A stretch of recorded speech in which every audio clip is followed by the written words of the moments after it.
Egan kabajamtoota daawwattoota keenya iddoon amma itti argamnu kun godina Harargee lixaa aanaa Shanan Dhuggoo fi aanaa Xulloo iddootti wal daangessan laga Gaaleettii afaanitti argamnudha.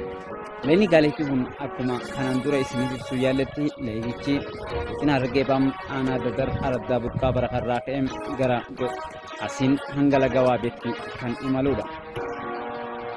Bistoni gara waa'ee laga Gaaleettiidhaan akka baadiyyaa tokko lama miti. Ganda dhaloota koo baadiyyaa biyya koo ganda dhaloota koo sirraa fagaadhollee carraa jiruutiin siin dagaadhu Gaaleettii afaanii baadiyyaa biyya koo ganda dhaloota koo baadiyyaa biyya koo ganda dhaloota koo sirraa fagaadhollee carraa jiruutiin siin dagaadhu akkuma faaya uumamaa kan ijaan argaa jirtan kana jechuudha.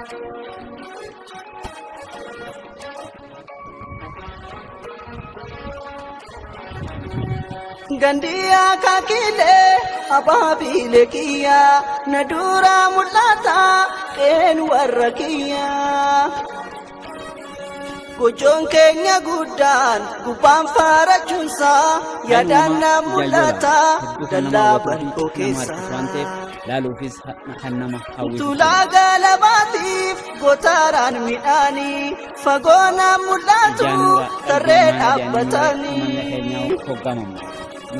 Oyruun karaa maddii asheenni masnoota ililliin daraaree na duraan mul'ata baddeessaan gurguraan na duraan mul'ata. Garuu lafti uumamaa kan bishaan waan qabduuf hedduu namaa watti gannee si biraan bonaa fi ganneen tokkuma.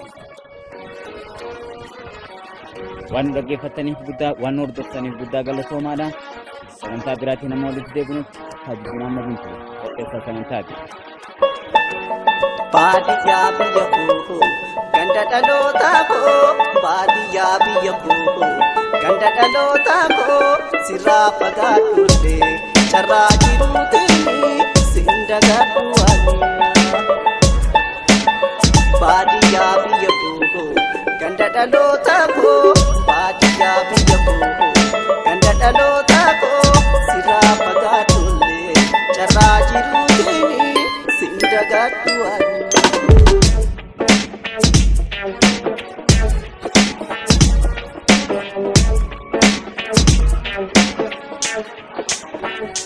Gasaara rafannee yeroo loon tiksinu godaan keessa fiignee gurraaqnee taphannu.